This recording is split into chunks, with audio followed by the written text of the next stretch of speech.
um assunto obrigatório, viu, Morelli, na coletiva do Martinelli ontem, foi a novidade pelo menos dos relacionados para o jogo. O Neymar vai para a partida. 37 dias foi a última vez que ele jogou futebol. O Martinelli falou sobre essa vontade que o Neymar tem de jogar nessa Copa do Mundo e que eles têm de ganhar com o Neymar. A gente correria 20, 30 a mais para poder potencializar ali o Ney ou o Vini, quem que seja. Eu, particularmente, sempre tento me doar ao máximo o que precisar fazer ali. Se precisar defender linha de 5, eu defendendo com o lateral ali, eu vou estar disposto a fazer, não só eu, mas acho que toda a equipe. A gente está se doando bastante. A gente quer ganhar a Copa do Mundo, a gente sabe da capacidade que nós temos. Então, acho que a gente correria assim 10, 20, 30, 40 a mais para isso. Olha, aí que tá o negócio. Puxa vida, eu fico até assim impressionado, né? Sensibilizado com a disposição de se sacrificar por um companheiro. O que eu acho é que a gente tem, sobretudo, uma crise de mentalidade em relação ao jogador brasileiro, especialmente esse que está na seleção. Outro dia eles estavam reclamando do fato de que, alguns foram comunicados no dia do jogo que eles iam jogar. Olha só que absurdo. Agora, nossa, não dá para exigir muita intensidade porque está muito calor. Apesar do time de velhos lá da Argentina, a maior média de idade, e ser praticamente o time da Copa anterior, está correndo, está voando. Mas o nosso não pode. Então agora a gente vai se sacrificar por um jogador que há 3 anos e meio, mais ou menos, não faz um grande jogo. Então eu acho que fica muito difícil formar um time diante desse quadro de crise de mentalidades que parece que toma essa seleção brasileira. O que ele falou, um monte de obviedades. E quando ele tenta sair do óbvio, ele escorrega. É claro que é importante para esse grupo ter o Neymar de volta, os jogadores gostam dele, o Neymar foi o ídolo de muita gente, porque ele é mais velho do que a maioria, tudo isso está perfeito e tal. Mas daí a imaginar que a seleção vai ter que se sacrificar em campo por um jogador, pela sua primadona, que há tanto tempo não joga, aí eu acho que achar que o torcedor é trouxa demais. E aí falta exatamente esse processo de gestão, esse processo de formar um time, esse processo de jogar junto. O que ele falou, além de ser uma grande bobagem, não acontece assim de uma hora para outra, né? Mas a Argentina corre pelo Messi. Poxa, mas a Argentina está há 4 anos fazendo isso. Há 4 anos que esses jogadores se juntaram e toparam fazer isso na Copa do Mundo passada e estão fazendo isso nessa. Não é assim que acontece com um jogador que é querido, com um jogador que já teve história em Copas do Mundo, no futebol, mas que não joga há 2 anos na seleção brasileira. Não é assim que funciona, é isso que eu quero dizer. Esses caras são todos inteligentes, jogam nas melhores ligas do mundo e eles não conseguem enxergar o óbvio. Não consegue enxergar o óbvio. Não dá para correr pelo Neymar. Se você correr pelo Neymar, você vai deixar de correr por você. Porque o Neymar está muito longe desse ritmo que já não é tão acelerado como da seleção brasileira. E o Neymar está abaixo ainda desse ritmo. A gente comenta aqui sobre o Neymar e a gente toma pancada, né, nas redes sociais, porque tem muita gente querendo ver o Neymar. Eu também gostaria de ver o Neymar, mas eu gostaria de ver o Neymar inteiro. O Neymar capaz de ajudar a seleção brasileira. O Neymar capaz de jogar pelo menos 45 minutos. A gente não sabe se ele tem condições de jogar 45 minutos. O Neymar que a gente já viu tecnicamente, que a gente deixou de ver no futebol brasileiro no Santos, na volta dele para o futebol nacional. Então, assim, não é que a gente está aqui na bronca com o Neymar. Não é isso. A gente está analisando a condição de um jogador para ajudar a seleção brasileira numa Copa do Mundo. E o Neymar não tem essa condição, gente. Não é que o Martinelli vai correr. Fala, Marília. Não, é porque a gente está falando de uma coisa também que me parece uma mentira repetida várias vezes, ela vira verdade. Então o Martinelli vai lá e fala assim, eu toparia correr 30 minutos a mais, fazer linha de 5 para ele ter espaço para jogar. Mostra aqui para mim, por favor. Atrás de mim está um mapa de calor do jogo da Argentina ontem. A Argentina venceu a Áustria por 2-0 fora o baile, né? Porque teve pênalti, etc e tal. Eu não sou afeita a estatísticas de futebol, não, mas isso aqui que eu tirei do meu aplicativo de mapa de calor do jogador, esse aqui é o mapa de calor do Messi ontem. Ninguém corre para o Messi não correr. Evidentemente que o time potencializa a finalização do Messi. Mas o Messi, taticamente, funciona no time da Argentina. A gente fica falando, eu corro pelo Neymar, os outros 10 vão fazer a função tática. Não existe futebol assim. Não é basquete, que você deixa o cara ali na linha de 3 e bola no cara que tá na linha de 3 e o cara não precisa voltar. Futebol, mesmo o Messi, esse é o mapa de calor do Messi. Ele corre. Então vamos lá, no jogo contra Marrocos, os dois volantes do Brasil, o Casemiro e o Fabinho, um tocou na bola 19 vezes e o outro tocou 18. Ou seja, durante o jogo todo, os volantes do Brasil, somando, tocaram na bola 37 vezes. Ontem o Messi tocou na bola 71 vezes. Pois é, mais quase que o os dobro volantes. do que os dois somados. Então, não é que o time da Argentina corre pelo Messi e o Messi fica lá feito um parasita paradão, esperando alguém que... Não! Ele está se entregando pelo time. É diferente. A gente está de volta aqui para quem estava no intervalo da LGTV. Vou passar a bola lá para os Estados Unidos, porque o segundo gol da Argentina ontem, depois dele perder o pênalti, levantar a cabeça, continuar jogando, o segundo gol da Argentina nasce de uma bola roubada pelo Messi na lateral. O Messi não estava esperando a bola na meia-lua para fazer a bola da direita para a esquerda e a finalização. Ele rouba a bola na lateral, ele volta para se posicionar onde ele faz o segundo gol. Eu acho que a gente comparar Neymar com Messi agora é um pouco fora de medida. Primeiro ponto, vida, né? Em algum momento da história, eles foram ali meio equivalentes quando atuaram juntos no Barcelona. Isso é um fato, estavam muito próximos. Hoje, os contextos são completamente diferentes. E eu acredito que, discutindo a participação do Neymar nessa seleção brasileira, o Neymar poderia, sim, na minha opinião, ser a cerejinha do bolo? Poderia, desde que o time estivesse todo amarradinho e com uma identidade. Desenhado, com triangulações, com transições, um time com possibilidade de jogar de uma forma, um pouco mais recuado, um pouco mais compactado, sim, mas não é o que acontece. Então, o que eu temia parece estar acontecendo. É colocar expectativas muito grandes em cima de um cara que sempre foi o nosso destaque, no caso o Neymar, e que hoje deixou de ser, por conta da condição física, por conta do ritmo de jogo. Hoje se completam 37 dias desde que o Neymar atuou pela última vez. Então, colocar as expectativas do Neymar, eu acho que é muito, né? Agora, levando em conta todo o histórico, eu não duvidaria. Acho possível ele fazer diferença? Ele pode fazer diferença? Pode, mas acho pouco provável no contexto que a gente se encontra. Então, comparar Neymar com Messi nesse momento é comparar dois bichos diferentes, dois contextos diferentes, entendeu? Apesar de dois serem muito gênios da bola. Eu acredito que o Neymar também é um gênio da bola, enfim. Mas o Neymar que a gente gostaria, gente, ele não existe hoje. A gente tem que entender qual que é o Neymar que o Ancelotti tem na mão hoje. E quem tem essa resposta é só quem está treinando com o Neymar. Como é que ele está fisicamente, quanto que ele está pesando, qual que é o nível de arrancada dele, quanto ele aguenta jogar. A gente não sabe, né? Levando em conta o retrato recente que a gente tem, né? O contexto recente do Neymar no Santos, não, estava muito ruim. Mas e será que na seleção ele melhorou? Ele teve tempo para treinar? Lá muito se diz que é uma Disneyland. Então, lá não tem tempo para curtir fora, não tem muita rede social, não dá para fazer balada. Lá é foco em treinamento. E parece que necessariamente o Neymar está comprometido porque precisa estar comprometido nesse contexto. Agora, depender dele, ele poderia ser ali a cerejinha do bolo, com 20 minutos atuando em campo, em algum momento que ele dá cadenciamento do meio para o ataque, tem uma finalização com qualidade.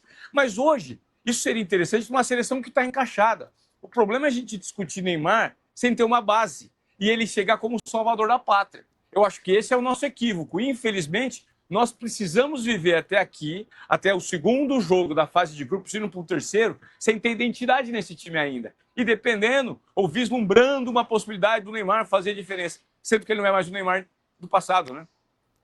Ó, a gente tem aqui no nosso chat pessoas concordando com a gente, então tem aqui o Juliano falando verdade, não tem comparação, Neymar e Messi, o Messi é maior, a Dedé Markman falando futebol não é tênis, Fórmula 1 ou judô, Messi e Mbappé, assim como o Haaland, jogaram por suas seleções.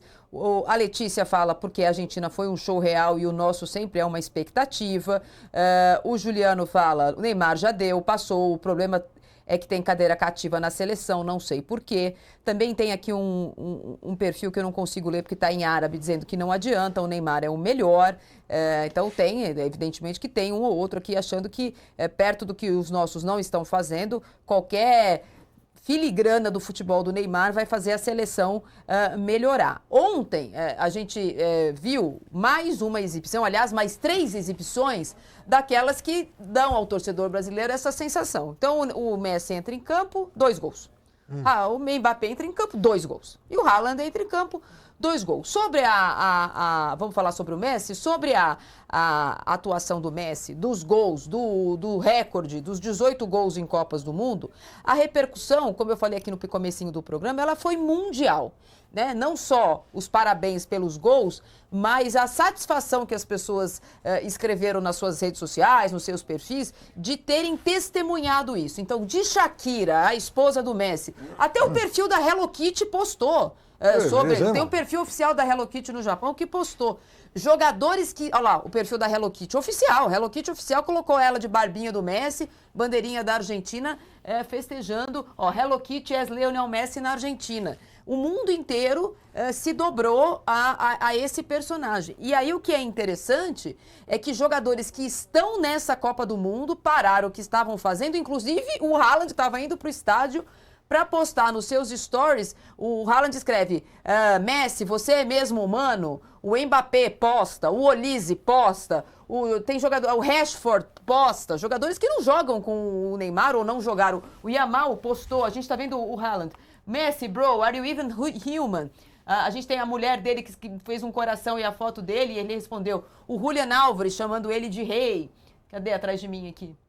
A própria Shakira, que estava no estádio em Dallas, falando muito orgulhosa de ti, Léo, e de tudo que você está conseguindo por sua família, pelo seu país e por todos os latinos. Sua entrega e dedicação são um exemplo para muitos. Siga brilhando. Essa Shakira, né? O Marcus Rashford, que está na Copa do Mundo, escreve lá, GOAT, que é Greatest of All Time, melhor de todos os tempos. E essa é a nossa enquete. É o Messi o melhor de todos os tempos? É o melhor de todos os tempos na Copa? É o melhor argentino da história? Olha lá, o Olise estava indo para o estádio jogar, postou Messi, a figurinha do bode, né, GOAT, e um foguinho. Argentina e França talvez são as 2 favoritas à Copa. E isso não impediu do mundo do futebol e do mundo não do futebol se dobrar a ele, gente. Ele faz uma Copa realmente espetacular, né? Um princípio de Copa. E veja, isso amanhã ele faz 39 anos, um jogador já veteraníssimo, e ele hoje, por exemplo, a gente está saudando e discutindo, enfim, debatendo toda essa pilha de recordes que ele vai estabelecendo. E lembrar que 16 anos atrás, em uma Copa do Mundo, o Messi passou os 5 jogos daquele Mundial da África do Sul sem fazer nenhum gol. O que eu quero dizer com isso? Que é um jogador que ele não só soube envelhecer, como ele vai se tornando cada vez melhor e mais decisivos, porque futebol também se joga com inteligência, com a cabeça. Então a qualidade técnica dele continua irretocável, mas ele vai acumulando esses recordes todos porque ele é alguém extremamente inteligente, ele sabe se reinventar em campo. Então por que a Argentina, de alguma forma, joga para o Messi? Porque você sabe que se jogar a bola para o Messi, ele define. Quantos são jogadores na história do futebol mundial que tem essa capacidade? E ele consegue fazer isso aos 39 anos. Então, há uma ideia errada de que o Messi é aquele cara que pode ficar lá paradão e tal, que o time vai criar para ele. Não é assim. Ele tem procurado se reinventar, participando cada vez mais dos jogos. Ontem, não à toa, tocou na bola 71 vezes. E é essa forma inteligente de jogar, de procurar espaço, de encontrar os atalhos no campo, que vai dando a ele essa sobrevida, essa incrível longevidade, que aí sim, acho que nesse aspecto, ele não vai ser igualado nunca. Ô, gente, a gente tá testemunhando a história aqui no Metrópolis, aqui no Corneta, aqui nessa Copa do Mundo, né? Assim, a gente tá testemunhando a história de um jogador excepcional, de um jogador extraordinário, de um jogador que se confunde com o futebol moderno, com o futebol do século, com o futebol deste começo de século, né? E isso é muito legal a gente estar participando disso, a gente está vendo isso. Não é para qualquer jogador que todos esses citados param, jogadores e personalidades e vários segmentos da sociedade, não é para qualquer jogador que todo mundo para para querer postar. Ontem, quando a gente viu o que o Messi tinha feito, a vontade era de sentar diante de um computador, diante de uma tela e falar alguma coisa sobre o Messi. Todo mundo queria falar alguma coisa sobre o Messi. A gente está testemunhando esse feito extraordinário desse jogador extraordinário. E aí, com uma pontinha de inveja, porque a gente teve um jogador que poderia se aproximar do Messi. A gente, agora, né, nos tempos modernos, a gente teve um jogador que poderia se rivalizar com o Messi. Um jogador que poderia ter esse carisma que o Messi tem numa seleção brasileira ou no clube onde ele é contratado, que é o Neymar. A gente teve o Neymar muito próximo, o Ivan falou, do Messi, mas o Neymar se perdeu em algum momento da sua carreira. A gente sabia e a gente apostava que o Neymar seria o sucessor natural do Messi e do Cristiano Ronaldo quando eles parassem de ganhar tudo que eles ganhavam. A gente apostava nisso. Era certo que isso ia acontecer. Pela qualidade do Neymar, pelo talento do Neymar, pelo que ele fazia no Santos, no Barcelona, a gente tinha certeza que ele ia reinar no futebol mundial por muito tempo depois de Messi e Cristiano Ronaldo. E esse jogador que hoje veste a camisa 10 da seleção se perdeu em algum momento, Piper. Ô Morelli, em algum momento o Neymar fez a divisão, tinha uma bifurcação no que diz respeito à gestão de carreira dele. Ele poderia ter sido o Golden Boy, menino de ouro, ou um Bad Boy, entendeu? Ele optou por ser Bad Boy. A gente tem que levar em conta isso. Tá? Se ele tivesse optado por ser um Golden Boy, que é mais ou menos o que leva a crer que o Endrick seja, a história poderia ter sido diferente. Porque o Messi é um Golden Boy, é um menino de ouro. O Neymar é Bad Boy, entendeu? Isso aí é uma opção de carreira da perspectiva da vida pessoal. Toda escolha traz uma renúncia. Foi basicamente o que aconteceu. Agora, a gente está falando dos gols do Messi, eu gostaria de fazer uma contribuição, porque torço pelo brilhantismo, aplaudo, acredito que está fazendo parte da história a gente assistir a esse feito que o Messi alcançou, só que o Mbappé vai fazer mais, tá? Nessa Copa do Mundo, o Mbappé tem 16. A gente não pode esquecer que o Messi tem 38, o Mbappé tem 27. O Mbappé é 11 anos mais novo. O Mbappé tem 16 gols, já passou o Ronaldo Fenômeno e já se igualou ao Klose. Então, eu já acho que o maior artilheiro de todas as Copas vai ser o Mbappé, é um fato para mim. E não me assustaria se o Haaland não entrasse nessa briga. Porque o Haaland já tem 4 gols em Copa do Mundo, com 25 anos, é a primeira Copa do Mundo que ele disputa. Tá? Então, eu acho que se bobear nessa Copa do Mundo, pelo nível do futebol apresentado e pelo conjunto da França, que eu acredito ser melhor do que o da Argentina, Mbappé ainda tem grandes chances, e eu acho, na minha opinião, vai bater os números do Messi nessa Copa do Mundo.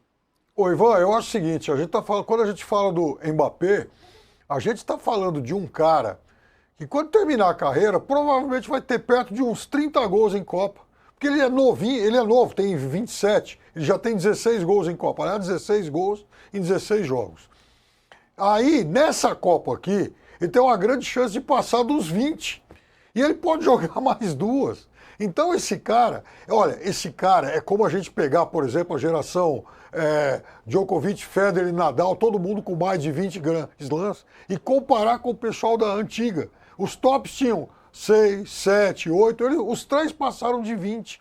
O Mbappé vai ser um cara desse aí. Então eu acho que ele passa de 20 gols nessa Copa e nas 2 seguintes ele vai se aproximar de 30. A gente mostrou os números aqui, para quem está com a gente na LGTV, a gente vai para um rápido intervalo. Eu vou colocar os números de novo, porque tem uma questão